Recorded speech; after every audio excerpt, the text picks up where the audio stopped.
something that's maybe less well known is, and also these rates have dramatically plummeted in the last 2 decades based on changes in lifestyle and also the kind of broad use of statin treatment to reduce circulating cholesterol levels. But something that's maybe not as well known is actually that our reduction in cardiovascular related deaths, here depicted by heart disease and strokes from this JAMA paper from last year, have actually shown almost no additional benefit in the last 7 or 8 years.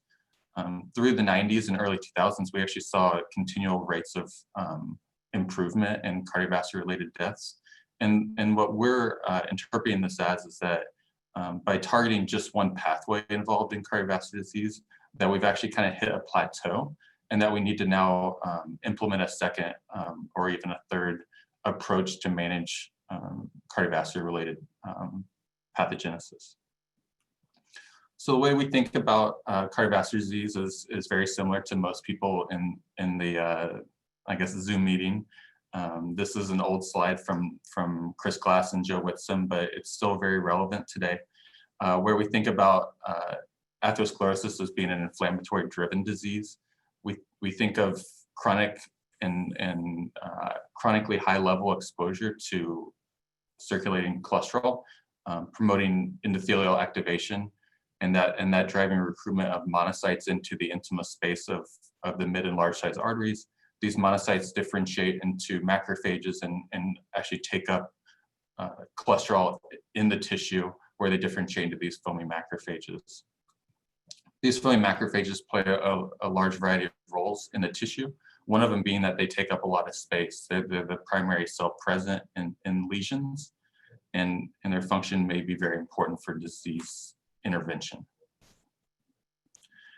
A couple very important studies have come out since this slide was made. The first one actually was driven by Clint Robbins, who I think I saw sign on, and Phil Swirsky's group, where they showed that actually foamy macrophages can proliferate within the tissue.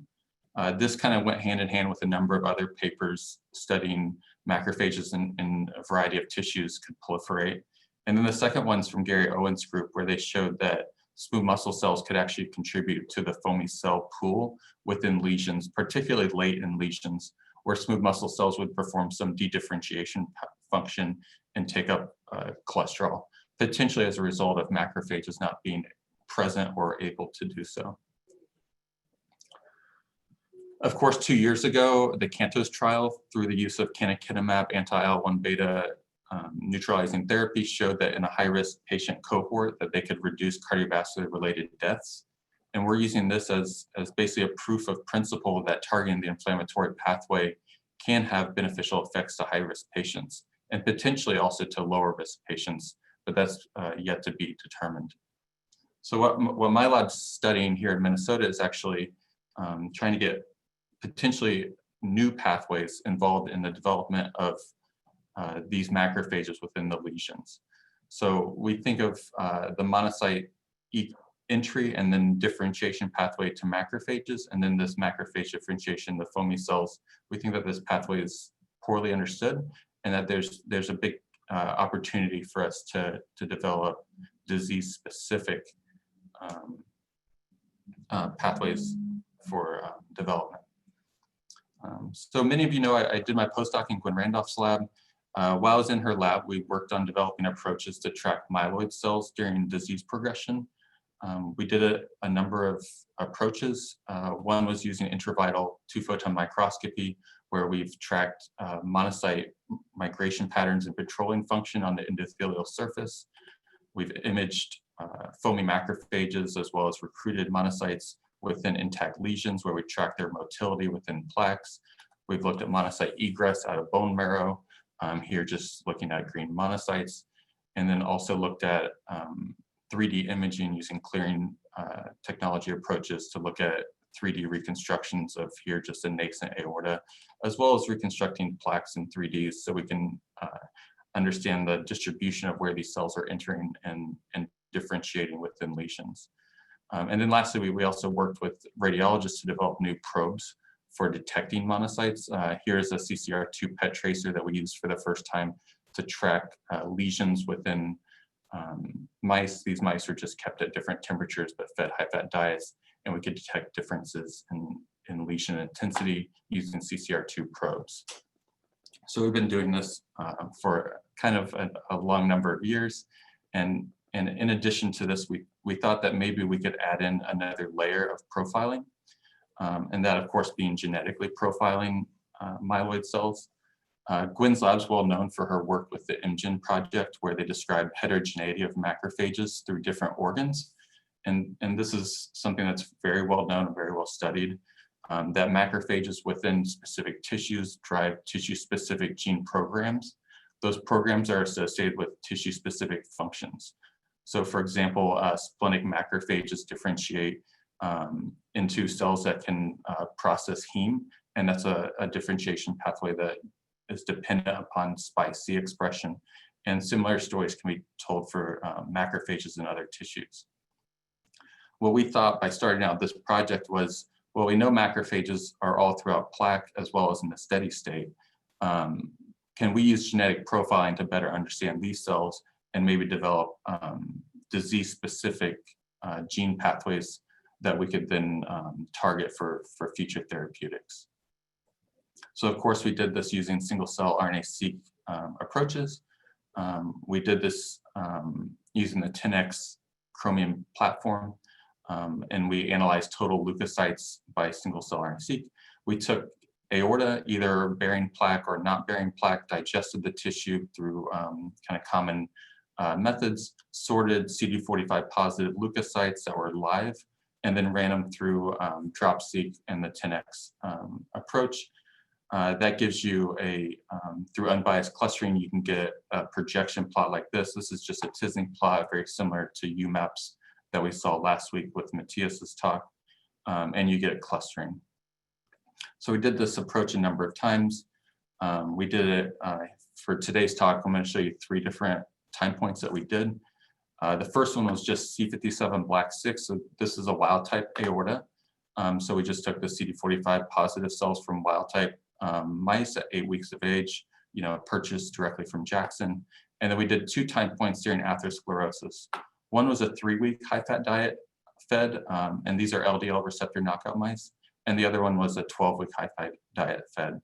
So at this time point, we knew that foamy cells were beginning to form, but that large plaques, hypoxia, for example, likely were not established yet. But then 12 weeks, you have kind of a full-blown plaque with all the features we're familiar with.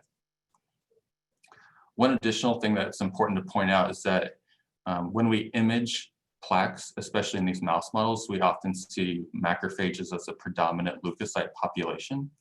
And in these analyses, we saw the same thing. So I think that while individual populations may be over or underrepresented, I think we have a nice representation of macrophages across the board, and it's consistent with what we see when we image. I've seen other groups criticize single-cell seq as not representative of plaques, but I know we're at least getting a number of macrophages in these analyses.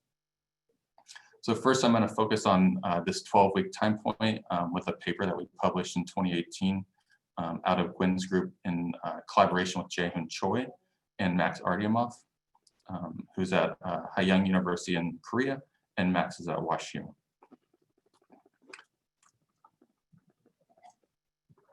So at 12 weeks, we know we have foamy macrophages. So this is a plaque from 12-week high-fat diet-fed mice. Lipid is labeled in red, and the nuclei labeled in cyan. So these are all foamy macrophages. By getting this data, first thing we wanted to know was, where are the macrophages? The easiest way to identify them was to look at cholesterol pathway. So this is just a pathway analysis looking at where cells are inducing cholesterol metabolism pathway. This correlated with cluster number 4. And then the first thing we observed when we asked, well, are these cells inducing inflammatory cytokines, was that IL-1 beta expression did not correlate with cells that were high for cholesterol metabolism. But interestingly, IL-1 beta expression levels were correlated with CCR2 expression levels here, which we interpreted as being that newly infiltrating monocytes or monocyte-derived cells were actually highly inflammatory within these lesions, whereas the foamy macrophages inducing cholesterol metabolism genes were not highly inflammatory. Additionally, we found new markers, which this is not particularly surprising, but FABP5 is fatty acid binding protein 5, and that correlated with cholesterol metabolism and the foamy macrophage pool. Of course, using approaches that Jae-hoon Choi and Chiolo Chung developed previously to sort lipid-loaded and lipid-unloaded macrophages, they developed a procedure called foam cell FACS, which is essentially just lipid staining with fluorescent dye. And we could sort out, in this case, side scatter high Bo-Dippy high cells, which are foamy macrophages, from plaque, and then also sort out side scatter low Bo-Dippy low macrophages, which are these cells that resemble monocytes or macrophages that are non-foamy by cytospin here. By sorting these cells out, we did bulk RNA sequencing of these populations and validated our data from single-cell-seq. So on the left side of this volcano plot, we have foamy macrophages. On the right side of this foamy volcano plot, we have non-foamy macrophages. These cells were all specifically enriched from the intima of atherosclerotic plaque-bearing mice. And we see again FABP5, FABP4 associated with foamy macrophages, whereas IL-1 beta, CCR2 are associated with non-foamy macrophages, confirming the idea that foamy macrophages are inherently non-inflammatory within the lesions. And this is data that's supported by in vitro studies from Meyer and Cebulski, as well as Chris Klass's prior work. So moving back to some of our other single-cell-seq time points, we went back and looked at the nascent aorta. So this is mice without any lesions. And we had a number of clusters, the majority of which are macrophages, but we had one specific cluster, this cluster number 8, that actually was kind of an outlier compared to the other macrophages. And this correlated with a population I'm going to refer to as AIRMACs, or Aorta intima-resident macrophages, and these cells reside in the intima of the aorta. This is a en-face confocal image coming from a opened aorta. So we're imaged on the endothelial side of the aortic arch. So the heart would be up here, the arch is right here, and then just past the apex of the arch, you have a population of cells, in this case expressing CX3CR1, but they also co-express a number of other markers that made them unique compared to other macrophages in the aorta, including CD11C and MHC class 2. These cells are formed as a little pocket in the aortic arch, as well as at major branch points along the way. By interrogating our single-cell RNA-seq data, we found a unique gene signature associated with AIRMACs, AIRMACs here, including ITGAX, which encodes CD11C, MMP12 was very highly expressed, and including LGALS3 and IL-1 beta, which is IL-1's depicted here. I point out IL-1 beta just because it's relevant to cardiovascular disease, since it was targeted by the CANTOS trial. However, in the steady state, these cells did not express processing machinery within the cells, such as NLRP3 inflammasome. So we think that in the nascent aorta in wild-type mice, that these cells may are sitting in a prime state, but don't actively appear to be inducing inflammasome signaling. Finding these cells in single-cell RNA-seq data is not unique to our group. We integrated our data set with 2 published studies that came out before ours. This is just the integrated analysis of combining those studies. We took our gene list, our gene program list that we identified in the previous panel, and asked whether cells expressing the signature were observed in other data sets. This is our analysis again, integrated with the previous 2 publications. We have about 4% of our cells identifying as AIRMACs, whereas in the previous studies we have 2% or almost 9 or 10% in the LIN data. This data set is from a mouse that was given atherosclerosis but was caused to regress. And then this is an LDL receptor knockout mouse that was never given high-fat diet. So we think this data set's reproducible. These cells have been identified previously. They've been studied at length by Ralph Steinman's group, as well as Myron Cebulski's group. Ralph is, of course, well known for his studies of dendritic cells. And since these cells were very high for expression of class 2 and CD11C, and they were shown to be able to present antigen to T cells in vitro, they've been known as vascular dendritic cells for the majority of the last decade. And I'll show you in a moment why we think they're maybe not dendritic cells. And then Myron's group did a really interesting and thought-provoking experiment where they did a bone marrow chimera with CD11C DTR into the LDL receptor knockout mice, gave the mice diphtheria toxin to deplete the resident phagocytes, and then gave the mice high-fat diet for a very short period of time. What they showed was that in the absence of depletion of these resident cells, that they had accumulation of foamy macrophages, and when the cells were depleted, they had an attenuation of foamy macrophage development, read out here by lipid accumulation. So they had already shown that these cells were relevant to disease initiation, and our goal is to then ask questions about their development as well as how they contribute to disease progression. The first thing we did was ask if they were bona fide macrophages or dendritic cells. We took the FLT3 deficient mouse or FLT3 ligand deficient mouse. These are mouse models that are deficient for dendritic cell development systemically. The FLT3 ligand mouse is essentially a dendritic cell knockout in all tissues. And what you can see is that the AirMax developed just fine in these mouse models. And then additionally, by single cell RNA-seq, the FLT3 is not expressed by cluster 8 or pink cluster from our B6 mice.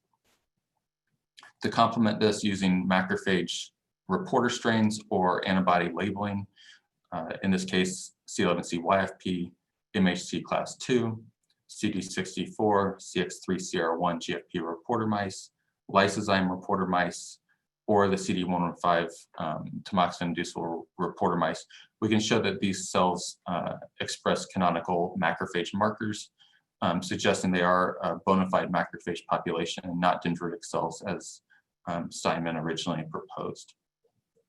Since they are macrophages, they are likely dependent on maintenance signals from the tissue for their development and survival. Two common signaling molecules are CSF1 and GM-CSF for development of different macrophage lineages. So we interrogated these mice, aorta from these mice for development of AirMax. First, we looked at the OP mouse.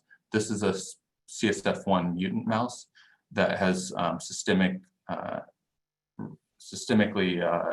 loss of macrophages. And what we found is that there's no development of macrophages in the intima of the aortic arch in these animals. IL-34 is a second ligand for the same receptor, for the CSF1 receptor. And this molecule is important for the development of a number of embryonic developing macrophages, including microglia and Langerhans cells. We did not see any difference in IL-34 knockout mice. And then we also wanted to know whether, so this suggests that development is dependent on CSF1, but we also wanted to know whether maintenance of the population was dependent on CSF1. So we used an inducible Cree system. We used the CD115 Cree ER. So this is a tamoxifen inducible Cree driving excision of CD115, the receptor for CSF1. So in control mice, we have normal numbers of AirMax, but following tamoxifen treatment in this mouse, deletion of CD115 led to significant loss of the AirMax, suggesting that their development as well as their continued maintenance is dependent on CSF1. Since at the time I was still at WashU, we had access to a number of knockout mouse models. Being in a big lab will give you access to things like that. So we could go in and ask in a number of other mouse models, do we see changes in the number of AirMax in the aorta? We did this just by counting cells in the aortic arch, following tile scans across the en-face images. So I looked at CCR2 knockout mice, CCR7 knockout mice, and we saw little or no differences in these animal knockout mice. GM-CSF receptor beta knockout mice actually had an expansion of the resident macrophages, almost a doubling or even a little bit more. This is an observation we're actually currently looking at in my lab to understand how expansion of the air max might affect the local microenvironment or even disease initiation. And then lastly, the OPOP mouse, of course, had no cells. So these are kind of your typical macrophages, dependent on CSF1 and not dependent on molecules like CCR7 for development. And that's an observation that Myron had published 2 years ago in a Nature Immunology paper. So we wanted to understand the maintenance of these cells a little more. The first thing we did was bone marrow chimera experiments to ask whether these cells could be replaced in a radiation chimera type environment. So we took, in this case, CD11C-YFP mice. So these resident aorta macrophages are green, and we irradiated them, lethally irradiated them, and then gave donor bone marrow from Rosa tomato expressing mice. So donor cells will be red, resident cells will be green. We can see within a week that we have loss of the green resident cells. And after 4 weeks of reconstitution, these cells do come back, and they come back from donor cells. So we know that in these models, the cells can derive from a stem cell progenitor. Since they're macrophages, we hypothesize they're coming from a monocyte precursor, but to test that definitively, we did mixed bone marrow chimera approaches using the CCR2 knockout mouse. In this case, we used a knock-in GFP mouse. So it's a CCR2 GFP knock-in, and then competed that against a lysozyme Cree Rosa tomato mouse. The way we did this was just so we could track the red cells versus the green cells in the blood, as well as in the plaques. In the circulation, we see that 95 or almost 96% of the cells are actually wild type derived. So these are your total monocytes, whereas CCR2 knockout mice have a dramatic attenuation in monocyte development that's exacerbated even more when you compete them against wild types. So after 8 weeks of reconstitution, when we co-stain for CD45 to label all the immune cells in the aortic arch, we find that the cells are universally expressing tomato. What this suggests is that reconstitution is dependent upon monocytes, as one might predict. So this just tells us how in the experience of an injury response, how the cells might replace themselves. It doesn't actually tell us how the cells develop in the steady state under normal embryogenesis. And that's an important topic in the field right now, especially since a paper just came out in Nature Communications a week ago, showing that ontogeny actually can reflect on proliferative ability. In that case, it was the adventitia. I think that was from Christian Schultz's group. And jumping on their prior work from Frederick Geisman's group, we did embryonic labeling of these cells also. So we followed Schultz's previous work when he was in the Geisman's group using the CD115 tamoxifen-inducible Cree, driving a Rosa MTMG. So this is a mouse that turns from tomato to green. So the cells are all red to start with. When exposed to tamoxifen and Cree recombination, the cells will switch to green. And then our other model is using the CX3CR1 Cree ER, and that's driving a TD tomato. So these cells go from no fluorescence to tomato. We did a number of different time points. A bunch of them are included in the paper. I'm showing you embryonic day 8.5, where we saw no labeling of the intima macrophages. And then consistent with Clint Robbins's previous 2016 paper, we do see labeling in the adventitia. And then at embryonic day 18.5, which would be very late during embryogenesis, at this time point, you would have stem cells developed and actually bona fide, like actual bone marrow developed by this time point.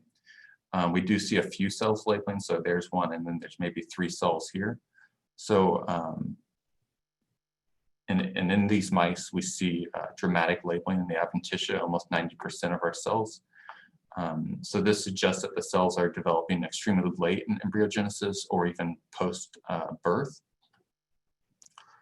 Using a reporter of definitive hematopoiesis, in this case, FLT3 Cree. So FLT3 is turned on during stem cell differentiation toward toward different lineages. All cells developing from hematopoietic stem cells turn on FLT3 transiently during development. And what we find is that intima-resident macrophages, the AirMacs, universally express GFP in this model, suggesting that they are deriving from stem cells. So to kind of zoom in on this a little bit more, we actually stacked pups at P1 and asked about early development of the AirMac population in the aortic arch. The first thing we did was we used CCR2 GFP heterozygote mice. So these mice have no defect in circulating monocytes, but we can actually use GFP as a way to track monocyte entry into the tissues. And at postnatal day 1, so immediately following birth, what we found is that there is a small collection of AirMacs present in the intima of the aortic arch. These cells actually have morphology that resemble more rounded shape and not the morphology we're used to in the adult mice, and that the majority of these cells failed to express MHC2, but still had expression of GFP. So what we're interpreting this as recently recruited cells that likely just entered into the intima either very late during development or immediately following birth. This is actually consistent with the hemodynamic changes that might occur in newly born mice as well as human, where you have an expansion of blood flow and an increased tension in the aorta. And that could potentially lead to endothelial damage, changes in shear stress, and that might drive recruitment of these cells. By P4, again using the CCR2 GFP mice, the majority of these cells now do not express GFP, and many of them have taken up the normal macrophage morphology we're used to in the adult animals and upregulated class 2. So we think these cells are coming in immediately following birth or shortly prior to birth, and then differentiating into the AirMac phenotype. So how do these cells maintain the tissue? We know they're developing from monocyte precursors, but are they a true tissue resident macrophage population? So tissue resident macrophages typically can maintain in tissue independent of circulating progenitor cells. This is often performed by local proliferation of the cells. So we wanted to interrogate that through the use of parabiosis. Parabiosis is just a surgical procedure to connect the microvasculature between two mice. So it allows circulating cells to pass between one mouse and the other, whereas cells that are within tissues will not transfer. And this will let us test if cells coming from one mouse can seed macrophages in the aorta of the second mouse. We did this in two ways. One was using a GFP reporter paired with a wild-type mouse, and the second one was using a tomato reporter paired with a wild-type mouse. And we did 2 time points. One was just 2 weeks for short-term turnover, and the second one was 5 months, which was to detect long-term turnover. So I'll show you the data here. So this is our 2-week mice. So we're looking for green cells entering into a wild-type mice. We co-stained for class 2. And as you can see, we had essentially no turnover between our animal strains. And the same result was observed at 5 months, where when we stained for class 2, we had labeling of our resident macrophages. And in this case, we had 1 red cell, and that was about as much as we typically saw in our parabionts. Monocytes did turn over efficiently in these mice, so we do have positive control here. But that we see that these cells actually maintain independent of circulating progenitors. So this would suggest that the cells are proliferating within the tissue. To address that, we did Ki-67 staining. So this is just intracellular staining of whole mount aortas.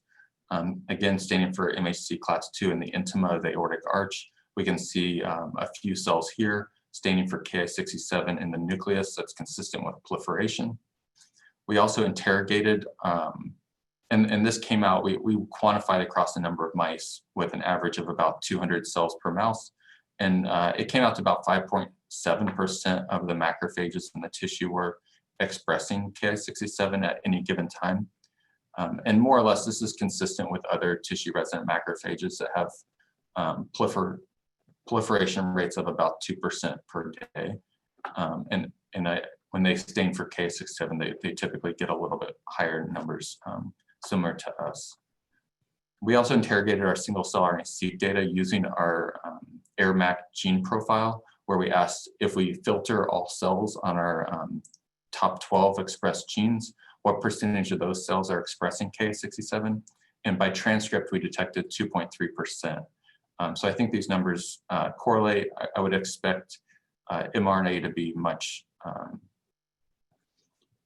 or be shorter lived within a cell than protein. So I think the idea that there being more protein is consistent with this. Finally, we wanted to test local proliferation in a secondary model. The way we're doing this is actually using a stochastic reporter system. We're using the confetti brainbow mouse model that induces the following Cree expression. In this case, we're using a CX3CR1 Cree-DR. Following tamoxifen-induced recombination, you'll get random insertion of one of these 4 different colors. So you'll get either an RFP, a CFP, a GFP, or a YFP. This nice paper from, I guess, 10 years ago now shows really nicely how these cells look in the gut. But what we can do with this is we can, in an adult mouse, induce recombination of the confetti reporter in the AirMacs, and then basically do a pulse chase experiment where we then allow the cells to persist in the tissue for a number of weeks, come back and ask whether the cells have proliferated. One of the reasons that this makes sense is actually based on a publication we had in 2018, where we showed that plaque macrophages had limited mobility within the tissues. And that's consistent with macrophages in the majority of tissues where once they differentiate, they typically don't migrate much in the lesions. So in the case where cells are not highly motile and they're not developing from circulating progenitors, a proliferating cell you would expect to form clusters within the lesion. So a cell that's induced a red fluorescent protein, when it proliferates, its daughter cells will now be red fluorescent protein expressing cells, and the same for green cells. If cells are either extremely long-lived, if they migrate dramatically, or if they're actually coming from circulating progenitor cells, you would expect this to be more mixed, something like I drew here. So the way we set up this experiment was we treated the mice with a tamoxifen-enriched diet for 2 weeks to induce recombination, and then we rested the mouse as a chase for 4 weeks and sacrificed to look for confetti labeling in the tissues. As a control, I'm showing you the aortic valve in the heart. And in this tissue, you have a number of macrophages that are labeled with the confetti label. And we don't really see any accumulation of clusters in the aortic valve. So in this tissue, we're using it as kind of a control to show that the approach works, and that in this scenario, the cells are either very long-lived or they're migrating through the tissue.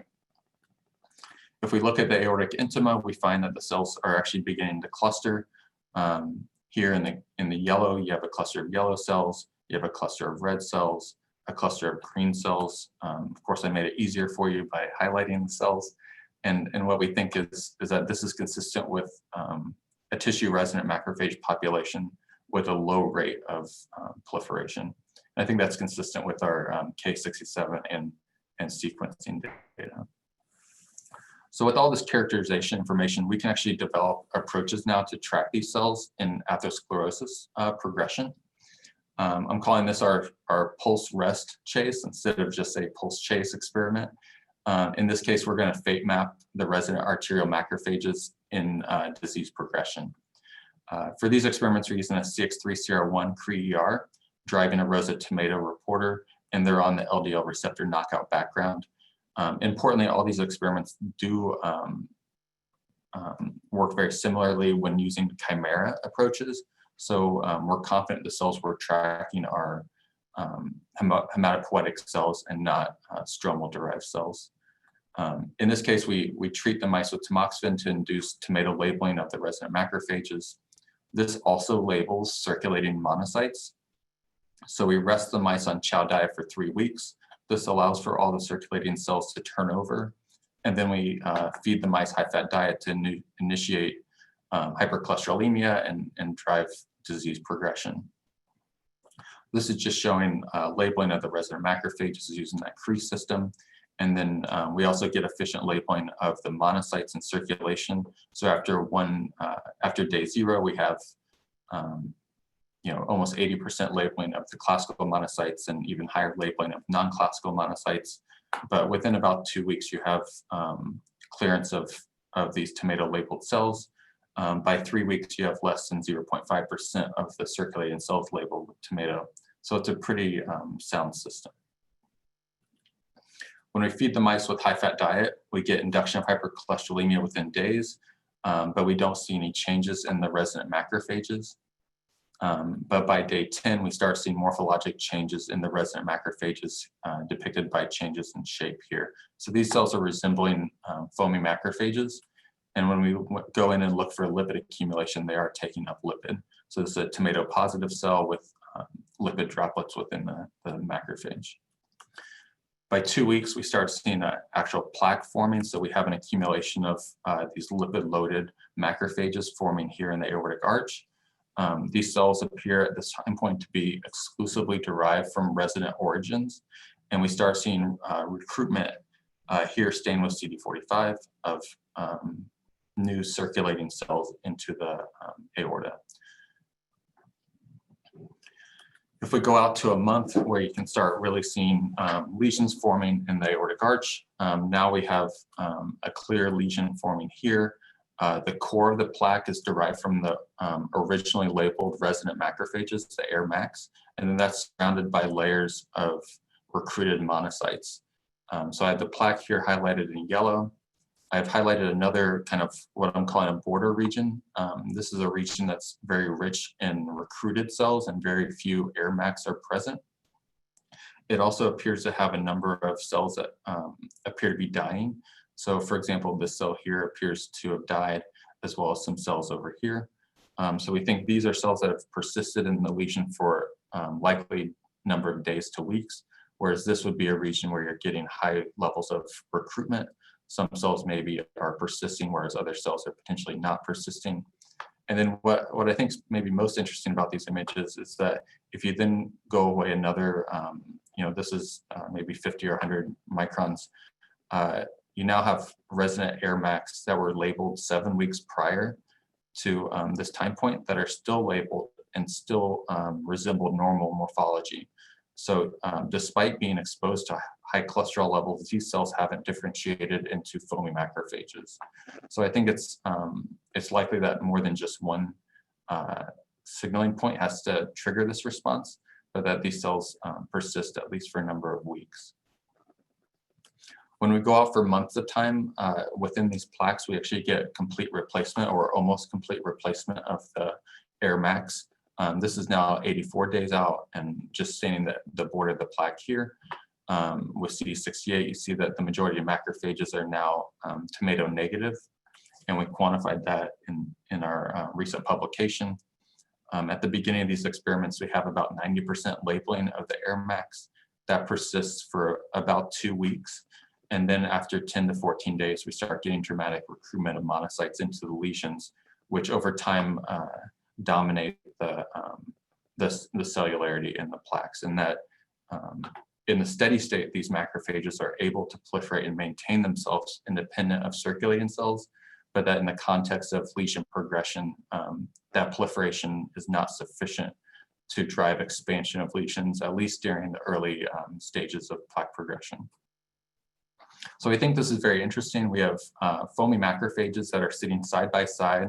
We know they're from different origin cells. Obviously, they both originate from a monocyte precursor, but these tomato-labeled cells have, in theory, been in the tissue for months and months of time, or at least their parent cells were in the tissue for months of time. So we wanted to understand the relationship of foamy cells, knowing that they come from different origins. To do this, we interrogated our day 21 high-fat diet single-cell RNA-seq data. This is a time point where we know we have foamy cells deriving from both AIR MAC as well as monocyte progenitors. We're going to focus on this cluster 4 because all the cells clustered together in our unsupervised mapping. We used our Mac-Air gene signature to define these cells. They localize to this kind of streak almost of cells in cluster 4. We used our foamy macrophage gene signature from our 2018 publication to identify these cells here as being foamy macrophages. And then we used a gene signature from some previous bulk RNA-seq data to define monocytes as these cells. And what you'll see is that we're getting a waterfall motion of these cells differentiating and actually changing gene expression toward these foamy macrophages under both scenarios. And then the second major thing I wanted to point out with this data is that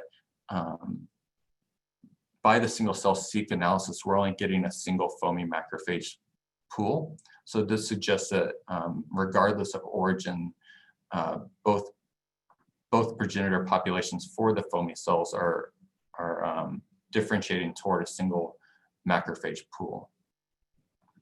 So we really wanted to understand the relationship between these foamy macrophages and the resident macrophages more.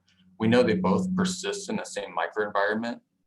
It's just that one population is in the steady state and the other population is going to be participating in atherosclerosis. So to do this, we integrated our data sets across all time points. So this is just the t-SNE plot for the integrated data set. Of course, the more and more cells you include, the more clusters you get and the better resolution of these clusters that you get. For the discussion today, I want to focus on cluster 6 here. In the steady state, you'll see that we have cluster 6, the lower portion of it's present in the B6 mice.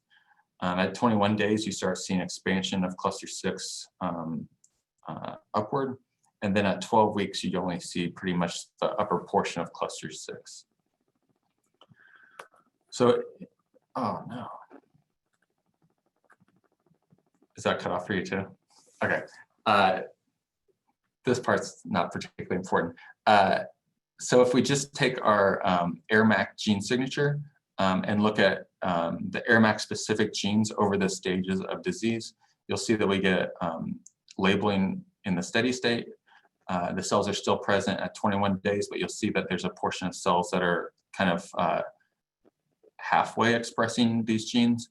And then the same is true for 12 weeks. So we think that these cells have interesting overlap in gene signature between these developing cells and these resident cells. We did the reverse experiment where we took our gene signature that's enriched in foamy macrophages and that's how those distributed on our integrated t-SNE analysis. At the steady state, we don't see expression of foamy cell-specific genes. And then now the cells appear at 21 days and that population expands even more at 12 weeks. Of course, this is just a very small selection of genes, and that's because these are the genes we described in the 2018 paper. The other interesting thing we did with this data set was actually we took the gene cluster pathway that was described in a recent Nature Medicine paper from Chiara Ganarelli's group, where they were studying human plaque samples to describe single cell, or to use single cell sequencing to describe diversity of leukocytes. And what they did was they described a gene signature of, I think, 26 genes that were enriched in foamy macrophages from humans. So we took these genes and applied it to our integrated analysis across all time points. And we saw enrichment of the same genes associated with our gene signatures. So we think this suggests is that not in all cases, because not every gene was correlated, but as a cluster, we do see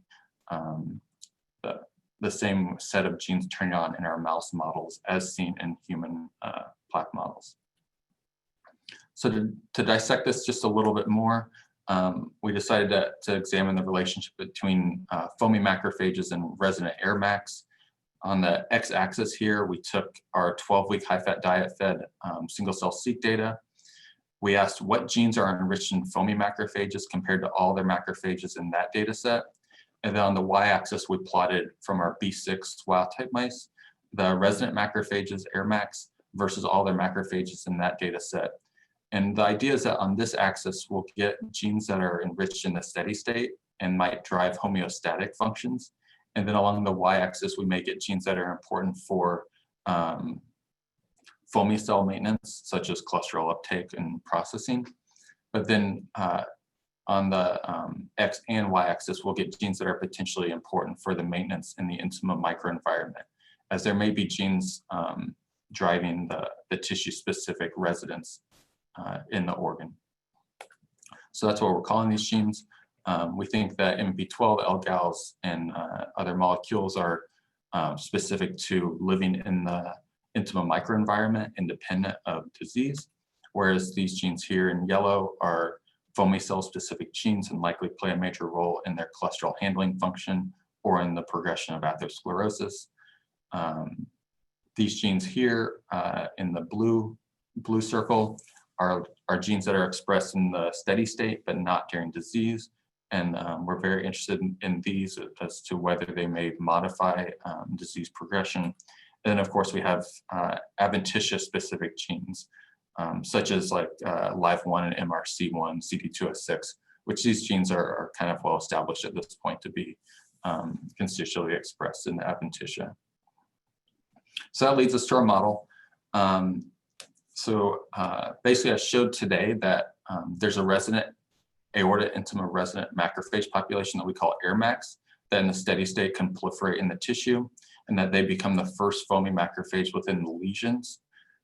We know these lesion macrophages can proliferate, but that the expansion of plaque requires for the recruitment of monocytes. We think monocytes are actually the origin of the primary inflammatory cells within the atherosclerotic plaque, but whether these monocytes undergo a transition fate where they are first inflammatory and then become foamy, or whether they make immediate fate decisions toward either inflammatory or foamy, I think remain to be studied. Some ongoing work in our lab is actually using our single-cell RNA-seq data to perform trajectory analysis using either monocle or RNA velocity. This is some of that data from our 12-week high-fat diet scenario, where we just took all the macrophages and asked their relationship between each other. So this is a pseudo-time analysis plot. And what it did was it put monocytes on its own arm and then overlaid plaque cells. So here in orange, we have cluster 4 and cluster 6, and these are actually the cells we think are the most inflammatory cells, as well as the foamy cells. And then off to the right side, we have cells we're considering to be adventitious cells. What's very interesting about this trajectory plot is that rather than putting inflammatory cells in front of foamy cells, it actually put them over top of each other in pseudotime, suggesting both of them as terminal differentiation points. To examine this further, we actually just took cells that were from the intima. So we actually dumped macrophages expressing CD206 or LIVE1, or clusters that express CD206 or LIVE1, ending up with just these top 4 clusters, 1, 2, 6, and 4. We perform the same analysis, and here we see again that monocytes have a basically a binary fate decision toward either foamy or inflammatory fates, with 2 different inflammatory cell populations being possible. We're currently interrogating genes that are actually differentially expressed during these differentiation pathways seen here. So we have genes go up, we have genes go down, and we're trying to incorporate these into physiologic models where we can test how it modifies disease outcome. Our models are currently that monocytes can go in, become inflammatory. We know a number of these cells die, but that maybe perhaps a small percentage of these cells persist and become foamy cells. Or in a second model, which I think this data supports, is that a monocyte enters and that is predisposed at that point to go toward an inflammatory cell fate that may lead to pyroptotic cell death, or potentially toward a self-renewing macrophage. So that's all the data I'm going to show you today. I'm going to quickly just make sure I acknowledge my lab. My lab started last year, and it's been slow growing, but we have a really fun group, and it's we do fun things like go to the restaurants before COVID. Patty Schrank is my lab manager, and she's doing a great job. We've had a number of graduate students rotate, and we hope some of them will join this year, including Michael here, who did some of the work I showed today. And then we have a lot of really important collaborators, particularly Gwen Randolph, who was my postdoc mentor, and helped me secure funding for our transition grant, the R00. And Konstantin Zaitsev, who's at ITMO, who does a lot of our bioinformatics. Last thing is, you know, we're a young lab and we're recruiting. If you think vascular immunology is cool, or you like intravital imaging, or spinning, you know, all day in the dark, or single cell seq, we're recruiting people. We have, you know, our lab has funding. There's also a lot of T32 positions available at the university.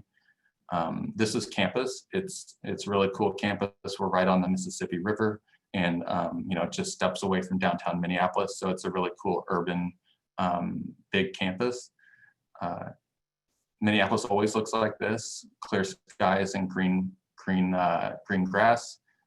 It never looks like this. So if somebody tells you that, it's not true. And I'll be happy to take any questions.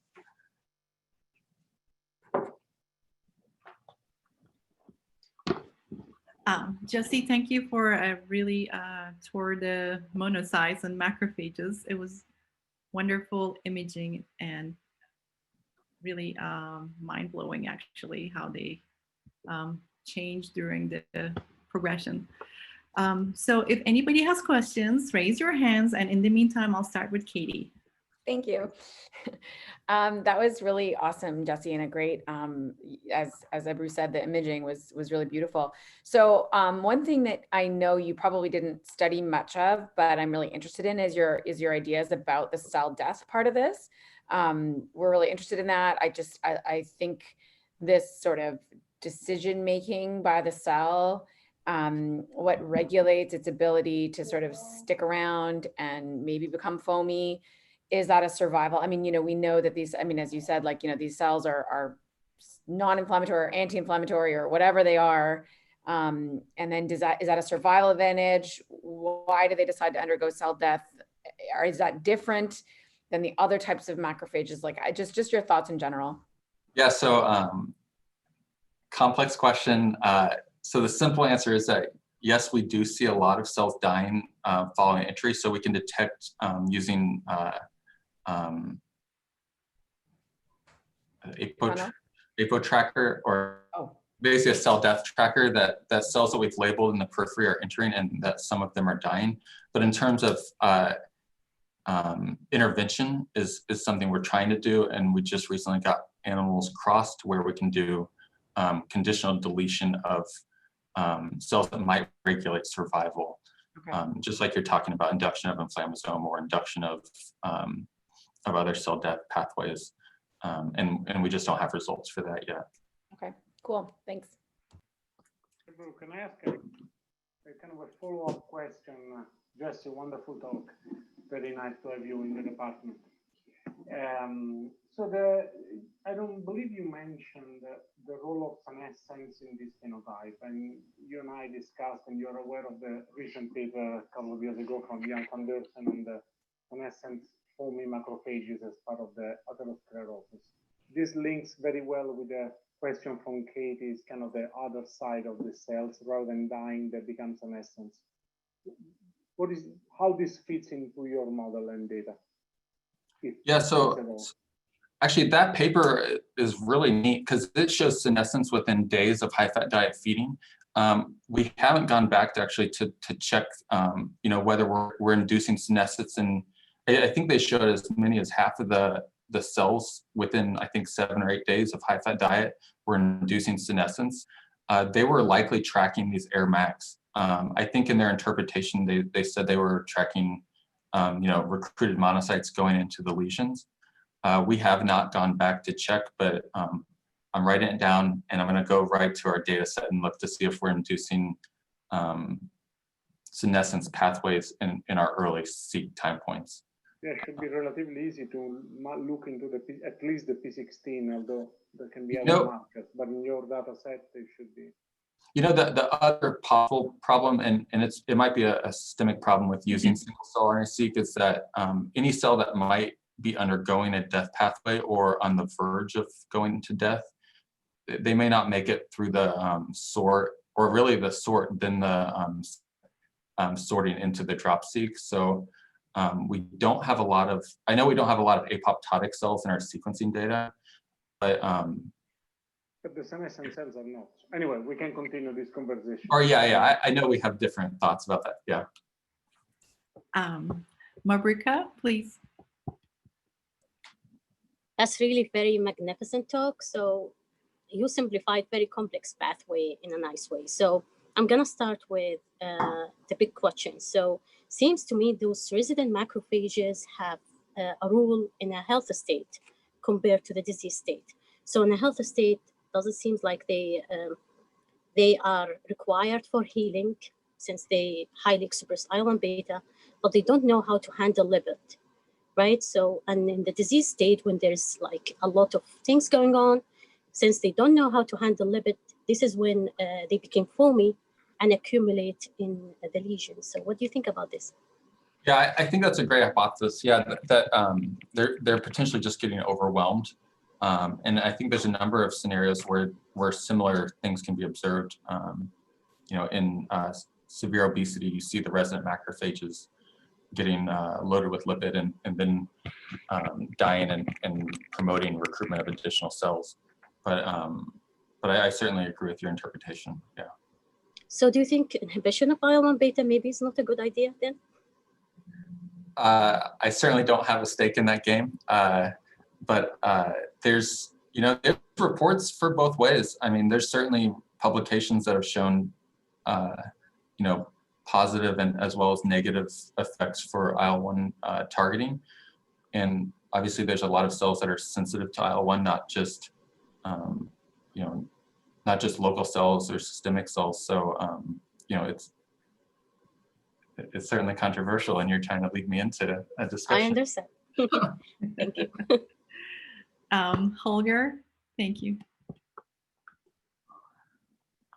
Hey, Jesse, awesome story and awesome presentation. I was wondering a little bit, following up on a paper we published with Klaus about intravital imaging of those different reporter strains, where we saw some of these CX3CR1, C11C positive cells just basically bouncing on the spot, whereas other cells were just really running through the vasculature.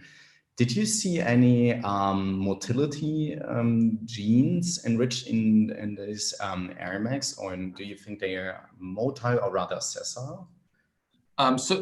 So we've intravital imaged them also. I'm guessing you probably know that. And for the most part, we don't get as, I think maybe the approach we're using maybe is a different sensitivity to yours, or our frame rates are different. But for the most part, they're pretty sessile. They certainly have out, and we think they can influence monocyte recruitment. I didn't show any of the DTR depletion data, but we've done that. And I think in the manuscript we showed that depletion affects early lesion development. But if we do the same experiments at intravital, the monocytes migrate toward the macrophages in the live mice during atherosclerosis. But as far as the cells kind of waving or moving around, the dancing behavior, we haven't observed it. And we did look at motility gene pathways, like as a cluster, at steady state and through disease, and we did not see enrichment in the plaque cells compared to adventitious cells. Cool, yeah, thanks. Henry? Hi, thank you. Hi, Jesse. Good to meet on Zoom and fantastic work. I think my impression is always that the macrophage cultured in vitro, when they become foamy due to lipid loading, they pretty much stop proliferation.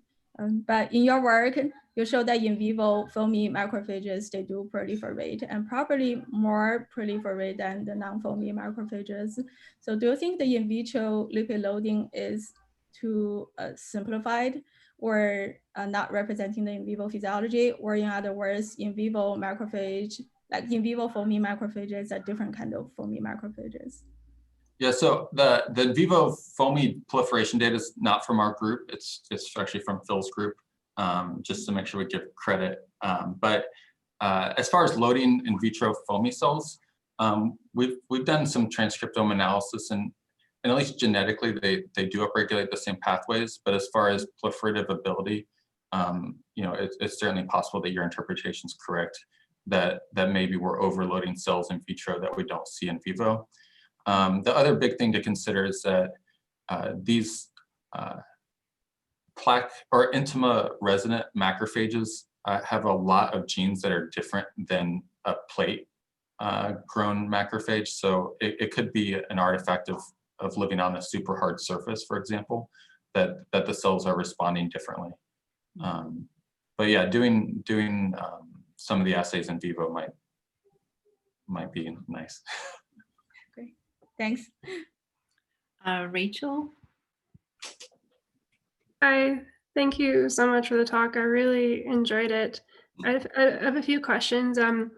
Just wondering if this macrophage population is conserved across different arterial endothelium or lymphatic vascular endothelium. It reminds me of, or it seems similar to that MHC2 population that was described in Gwen Rando's paper in the skin lymphatics. So I wonder if you can comment on that. Also, if that gives any clues into the homeostatic function of these resident populations. Yeah, that's a great question. So we have looked through mid and small arteries in the mouse, and at large bifurcation points like the common carotid, we see the exact same macrophage population, and those are the ones we're doing for intravital imaging. We haven't done sequencing to compare if the macrophages at these smaller locations are identical, but at least on surface antibody staining, they are the same. I was in Gwen's lab, so we did look at these other periphery lymphatic associated as well as capillary associated macrophages that express class 2, and they are definitely different. Many of those populations, actually, what's the difference? Well, they're definitely not the same. I can't remember exactly what the expression difference was, but I can get back to you if you want to revisit that. Claudia? Thank you. Thank you. It was a fantastic, terrific work. These images are really the most beautiful. So congratulations on the paper. It's really clarified a lot in the field. But I wanted to ask you about how these cells are sort of modifying into the aortic environment. You have this beautiful sort of figure which shows maybe that you have some genes are related to the aortic environment, and in these genes you have CD9. So I was wondering, and I know that it's very difficult when you go with the labels from single cell to labels, but is it a TREM2 sort of signature that emerges within the artery and the intima, you know, maybe because they're thin lipids, or I know it's, but it's just curiosity. I couldn't resist. You asked about TREM2 signaling? Yeah. So it's one of the highest upregulated genes in the cells during plaque progression. So it's not on in the steady state. You know, CD9 is, MMP12 is, you know, these other molecules. But yeah, TREM2 is one of the highest upregulated genes. As far as significance, it just wasn't quite statistically as high, so we didn't label it on the pathway.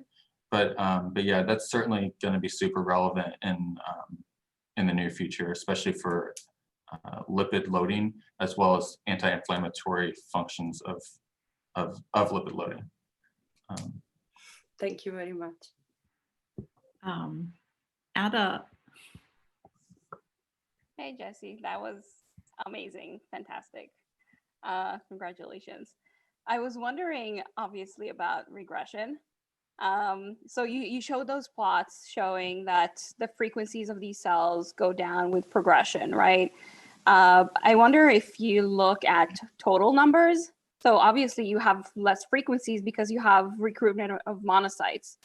So the frequencies would go down. I wonder if the total amount of cells are still the same, and then if you induce regression, maybe those cells would go back to their regular or more normal frequencies. So that's a great critique, actually. we'll have that data because, you know, when we were counting, we were just counting basically red cells over total cells, but I've never even plotted what you're asking. I think just from memory, the cells do go down, or sorry. So in steady state, there's somewhere around 200 or 250 at the arch. Immediately following disease progression, we get an expansion, you know, probably to 600, 700. But that number, I don't believe maintains, you know, for the weeks and weeks. But whether it goes back down to that 200 level, yeah, we'd have to go revisit that. That's certainly an interesting consideration. And then, you know, of course, asking if once resolution fully occurs, if the resident cells have a predisposition to then reseed the microenvironment. Right, and see if you deplete them only during regression, also what happens.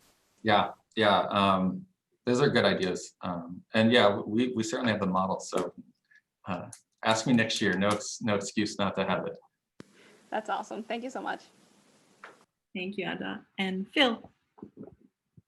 Hey, Jesse. Yeah, so my question, I think, just touches on a few of the themes that were already raised, and I'm curious if you can clarify something for me. So one of my long standing suspicions is that this relationship between proliferation and acquisition of being foamy. You know, I've often said that maybe, just maybe, macrophages proliferate as a way to escape becoming foamy. You know, proliferation means building a lot of membrane. Membrane is very cholesterol rich. You know, maybe this is just a way of escaping. I noticed in your model, you have that little circle denoting proliferation among your foamy cells. But I wonder whether one can consider the loss of proliferative fitness to spell demise, if you will, if demise is acquisition of foaminess on the one hand, and then bringing in death on the other hand, because proliferation is a risky process somehow, right? So you know, Ira, that's a sort of Ira Tabus's thinking here about how a cell is really risking quite a bit by going into mitosis, and is that then does it put itself at risk of death? So I'm just curious how you put together some of these concepts in light of your findings. Yeah, that's a super cool interpretation. And I guess your idea is that, you know, some cells that have begun loading lipid, that some of them may divert and do a proliferation pathway, and that my diagram might be immensely oversimplified. I certainly agree with that. But in terms of having any experimental data to support or reject it, you know, we're just not at that point right now. I think we could maybe go in and tease apart if we just did supervised clustering on foamy cells independent of the other populations. We might be able to then you know, start seeing maybe stages, and potentially we could get data to support what you're thinking. Well, you have this nice, as you called it, this cascade, right? This waterfall. Yeah. There's that path where you abandon all hope. You know, eventually you abandon all hope. So if you were to superimpose cyclins and proliferate, you know, just machinery of proliferation onto such a waterfall, are you going to see sort of a picture of diminished returns as you go further into the hole, so to speak? Yeah. So, yeah, any cell that's like fully committed to the proliferation pathway has turned on so many genes that they're now in a whole different cluster, and, you know, and they're typically on the other side of the plot.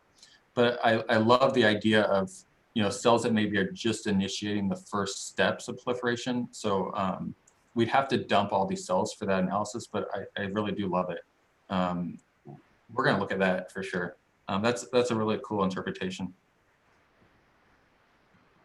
So maybe I'll ask the last question before we end. So what about those borderline recruited macrophages? What do we know about those? And are they far away from those AirMacs? Are AirMacs training the recruited macrophages? What do you know about the borderline macrophages?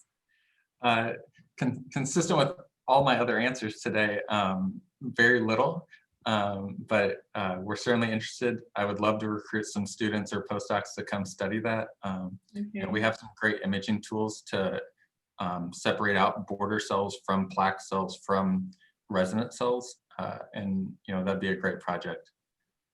Okay, well, thank you so more much. question.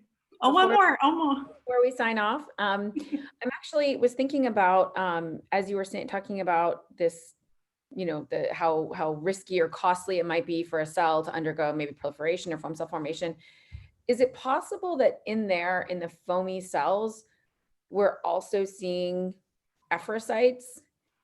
Because we know that they're taking up a ton of lipid and they're taking up a ton of membrane, and there's going to be, so I mean, I know you said you tracked death, but did you try to see whether or not any of the cells that might be double labeled might actually be more of an atherosclerosis engaged, like taking up an apoptotic cell that then now kind of appears foamy to some extent because it's taken up all these, and I'm just wondering if that's also part of it, if atherosclerosis are trying to not be foamy and resisting, and if maybe some of the defects in atherosclerosis that we know contribute to disease are also because, you're losing cells, you're maybe overwhelming cells that don't have the atherosclerotic capacity because they're resisting it versus becoming a foam cell and that. Just your thoughts. Don't know, I know.